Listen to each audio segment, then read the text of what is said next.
Nesse vídeo eu quero trazer para vocês 6 dicas de como melhorar os nossos relacionamentos. E relacionamento, eu falo de qualquer tipo de relacionamento. Pode ser entre casais, pode ser entre amigos, entre colegas de trabalho, qualquer tipo de relacionamento. Principalmente os relacionamentos entre casais. No vídeo anterior eu passei para vocês o óleo essencial de Ylang Ylang, que é esse bichinho aqui. Esse óleo, ele nos ajuda a aquietar os nervos e integrar as emoções. Então, quando a gente relaxa, quando a gente solta, quando a gente se rende, a gente abre espaço para o novo, para novas relações, para novos sentimentos. E esse óleo ajuda bastante. Quando eu uso por mais ou menos 14 dias, coloco na mão, faço as minhas aspirações e coloco muito também no meu colarzinho para que o dia inteiro eu fique sentindo esse cheirinho, sentindo esse aroma. E aí assim, quais são as 6 dicas que eu tenho para dar para vocês aqui? Primeira dica, começando por nós. A mudança precisa ser começada por nós. A gente não pode esperar nada do outro.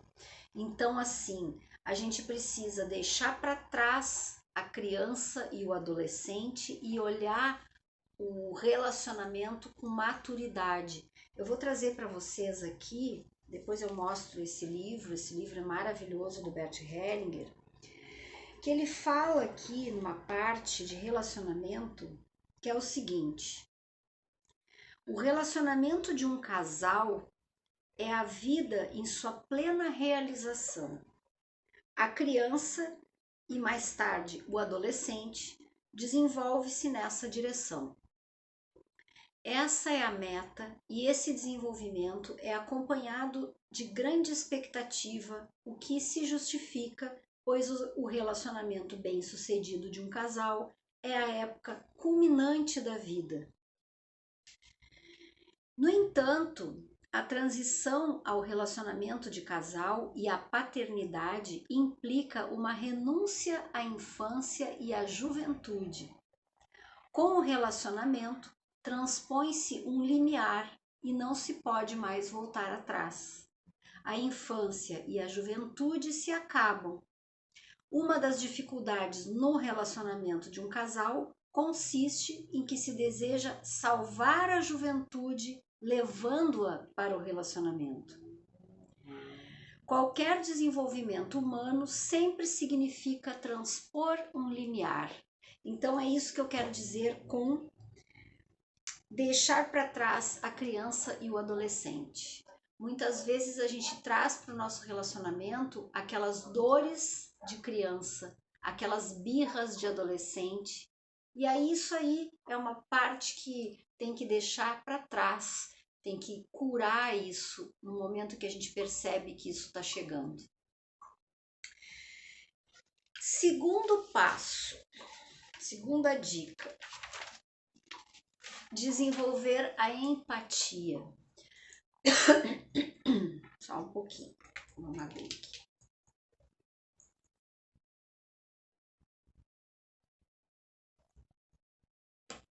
Desenvolver a empatia, o que significa isso? Sentir o outro, se colocar no lugar do outro, abrir mão das nossas lentes, como eu falei no vídeo anterior, que a gente enxerga o mundo através dos nossos valores de família, das nossas crenças, dos nossos costumes. Então, os dois precisam abrir mão e construir um novo caminho. Então, cedendo um pouquinho de cada lado. Ah, mas eu cedo e ele não. Continua cedendo porque a gente não muda o outro. Agora, se a gente começa a perceber que só a gente está dando, só a gente está cedendo, a gente tem que prestar bastante atenção. Se realmente isso não é um relacionamento que está fadado ao fracasso já, né? Terceiro passo, outra palavra que eu adoro usar, a compreensão. O que é a compreensão? É soltar um pouco aquilo que a gente entende como verdade e ouvir mais o outro, concordar mais com o outro. A concordância, ela nos liberta. A gente tem até aquele ditado que diz assim: é melhor ser feliz do que ter razão. Então, muitas vezes, a gente tem que parar um pouco de ser o advogado do diabo e procurar ser mais feliz do que querer sempre segurar a nossa opinião.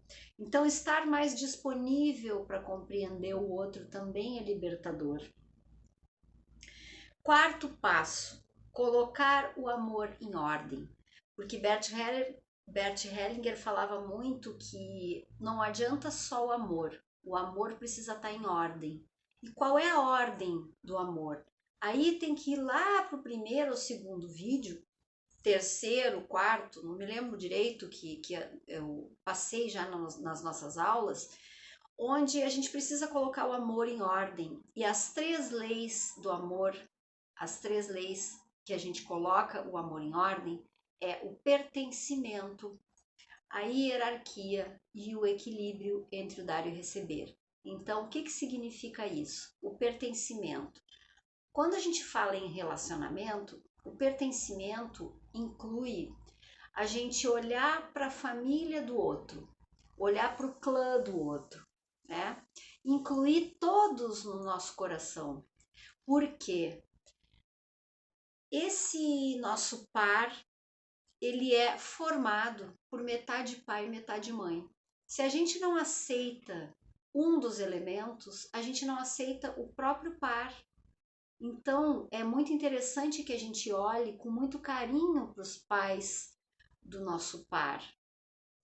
E isso não tem a ver com convivência, não tem a ver com afinidade, isso só tem a ver simplesmente com aceitar, acolher isso no coração, tomar os pais do nosso par.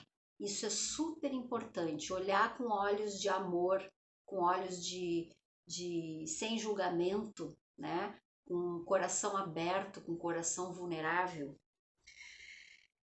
E a segunda ordem seria, a segunda forma de colocar o amor em ordem é a hierarquia, respeitando tudo que veio antes. E isso inclui aquela família que veio antes do meu par, né?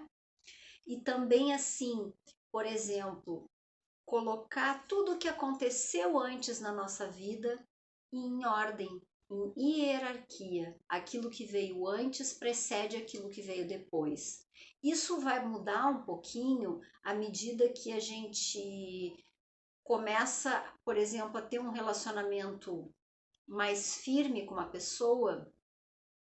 E aí a gente tem que entender que a gente também tem que soltar um pouco a nossa família de origem, soltar um pouco esses valores que eles nos passaram para construir uma nova família.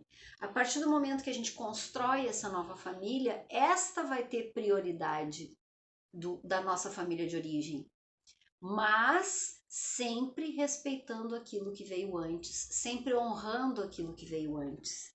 E por último, a última ordem do amor, que é o equilíbrio entre o dar e o receber. Eu também expliquei isso num vídeo, que o equilíbrio ele é muito importante. A gente sempre procura dar um pouquinho mais daquilo que é bom para o nosso par, para o nosso companheiro, para o nosso amigo, para o nosso colega. E aí, quando a gente dá aquilo que a gente tem de melhor, o outro tem vontade de dar uma coisa melhor ainda. E aí a gente consegue manter um equilíbrio. E a partir do momento que começa um a dar, e o outro receber, isso começa a entrar em caos.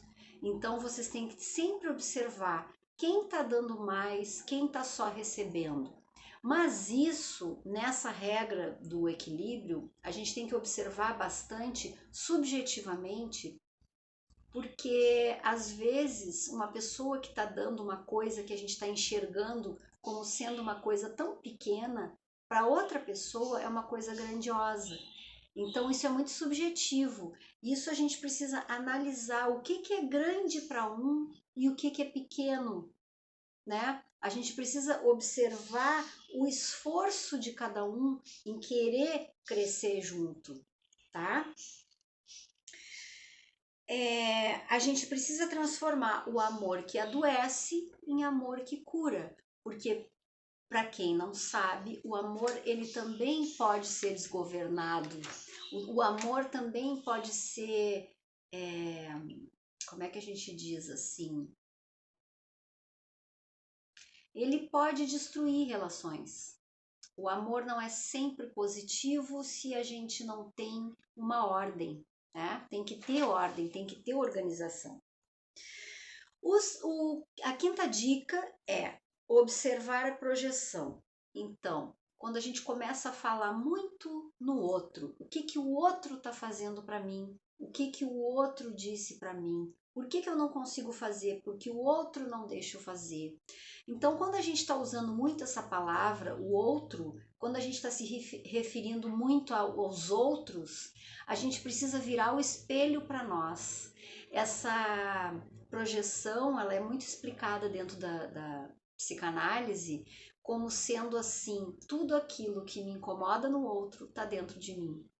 E às vezes a gente não percebe com o consciente, mas no inconsciente ela está ali.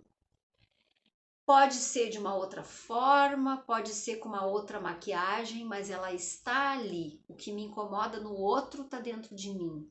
Mas em contrapartida disso, aquilo que me agrada no outro, aquilo que eu fico feliz no outro, também está dentro de mim. Então tem esses dois polos. Quando a coisa me incomoda, está dentro de mim, mas as coisas que eu também elogio, que eu também gosto, também está dentro de mim. Então a gente precisa virar esse espelho para nós e ver por que eu reclamo tanto disso no outro. O que parte disso está dentro de mim também e que eu estou fazendo também e que eu não estou enxergando? Então essa é a quinta dica. E a sexta dica, manter uma distância saudável. Para quem não conhece a parábola do porco-espinho, onde o porco precisou escolher entre ficar só ou aceitar algumas feridas que o outro traz para nós. Porque o porco-espinho ele tem aqueles espinhos, então ele não consegue ficar muito perto, né? Quando eles se aproximam muito para se aquecer, eles se machucam muitas vezes. Então, até que ponto eu tenho que manter uma distância ideal? Até que ponto eu tenho que abrir para o outro ter o espaço dele também? Para o outro também dar a opinião dele? Para o outro também cuidar da gente? Porque muitas vezes a gente tem muita dificuldade em deixar que o outro nos cuide. A gente tem dificuldade em aceitar os cuidados do outro. Isso é muito comum entre casais. Então a gente quer fazer tudo achando que a gente sabe mais. Eu tô trazendo esse vídeo assim e penso que muitas coisas eu li em muitos lugares e muitas coisas eu também trouxe como uma experiência minha, porque eu tenho um casamento de 31 anos e mais 7 anos de namoro, então são 38 anos de convivência com uma pessoa só. Eu passei por muitas dificuldades e hoje, olhando lá para trás e avaliando, se eu soubesse de tudo isso que eu sei hoje, poderia ter sido muito diferente. Então, quando a gente tem essa experiência, a gente tem condições de ensinar para os filhos, de explicar para as pessoas que dá para fazer diferente com menos sofrimento.